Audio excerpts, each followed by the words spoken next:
I want to take a moment today and just see if I can clarify the difference between asset allocation and diversification.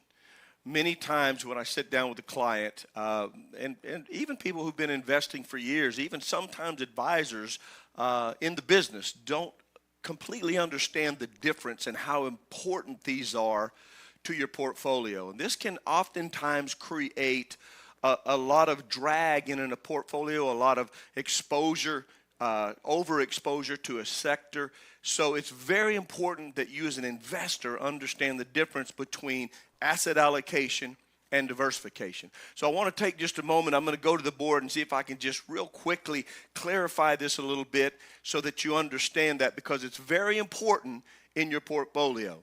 And asset allocation, and I'm going to just define these in very generic, broad terms to give a really basic understanding so that you kind of get this rather than trying to get down into the weeds. So just think of asset allocation that's what you match. You're matching your portfolio to your risk, to your goals, and to your time horizons. So, what are my goals? I want growth. I'm young. I've got a long time horizon.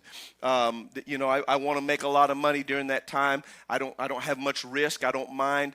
I'm not risk adverse. So that tells us then what asset. Okay, we can put you more in stocks because you have a longer time horizon. So your asset allocation is driven by really these things, several others, but your risk, your goals, your time horizon. And so that kind of is your asset allocation. When you talk about diversification, that is spreading your risk across the asset classes, across different asset classes, by holding a variety of investments.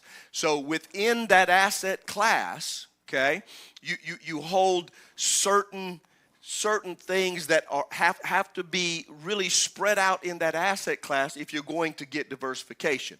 So let me give you an example, and then I think it'll make more sense. So going back here, when you talk about asset allocation, that's really what you see when you have stocks, bonds, real estate, alternative investments. So if you got a 70% portfolio with 70% stock and 20% bonds, 5% real estate, 5% alternative investment, and this is just a random example to kind of let you see, that's your allocation. But what's in those, what you're holding, what's that stock? If all of that stock is NVIDIA and all of that in there, you have a good asset allocation, but you don't have diversification.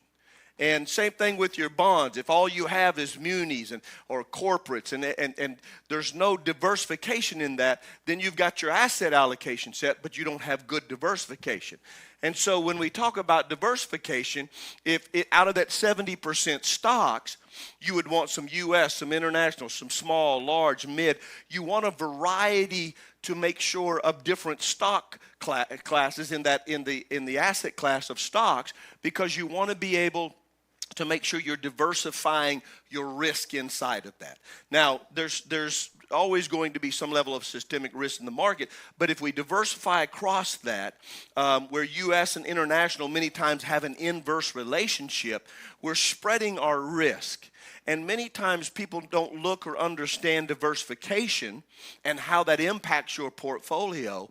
What they're looking for is somebody to go, man, NVIDIA is hot right now, and I'm going to put it all in that. Well, that's great while it's going up, but when it comes down hard. So we diversify to help spread our risk in these different asset allocations because it keeps a healthier balance in the portfolio. Of course, we would love to pick the ones that always go up and get out of them before they come down, but since we're not able to do that, diversification is a great tool. And it's different than asset allocation because asset allocation is your stocks, your bonds, your different assets. What's inside of those assets and how you diversify them makes a huge impact on your portfolio, whether there's drag, whether there's more risk. There's several things that happen. So one example that I recently came across was an individual that had different investments through a variety of brokerage firms. And so through their journey, they had been an investor for many years. They had something at Schwab, something at Fidelity, something at Vanguard. And so as I'm looking at this, they said, I've kept pretty much a 70-30 asset allocation through the years. And I said, okay. But once I opened the hood of these investments, what I found is they had a 70-30 asset allocation across the different brokerage firms, but all of these all of these managers were buying the same things inside that portfolio. They were all buying the Magnificent Seven primarily, which is your Google, Amazon, Apple, Meta, which was Facebook, Microsoft, NVIDIA, Tesla. Those are the Magnificent Seven. Those are driving 35 to 40% of the S&P 500. So everybody liked them, so everybody was buying. So I said, your asset allocation is good if you want a 70-30 based on your time horizon. But your diversification is not good. You're overexposed. And if there was a huge market pullback, as you're getting closer to retirement, that's going to affect you adversely in your portfolio. So you need to diversify. Well, they thought, being in all these different brokerage firms was giving them diversification. I said, no, you can go to one of these and diversify, or you can do 12 of them and not be diversified. Diversification is what you're buying inside that asset allocation, and it's very important to make sure that you're keeping your risk spread, that you're not overweighted in a sector. If you don't do this, it can really hurt your portfolio in the downturns of the market.